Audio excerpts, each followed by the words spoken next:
Yo, what's up guys? Welcome back to the channel, and today we're going to talk about how to withdraw funds from your Cleo savings. Now, when you need your money, Cleo makes it simple to access your saved funds.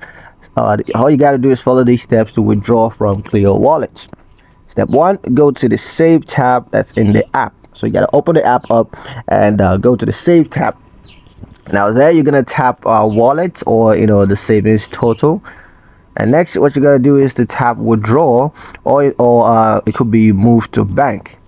Just tap either one of those and then enter the amount that you want to transfer. Next, you gotta confirm your linked bank account and then hit submit.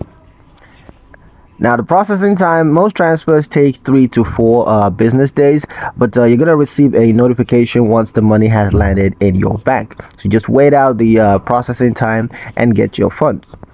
That's pretty much it for this video, guys. Hope you liked it. Hope you found the information here useful enough, at least to some extent.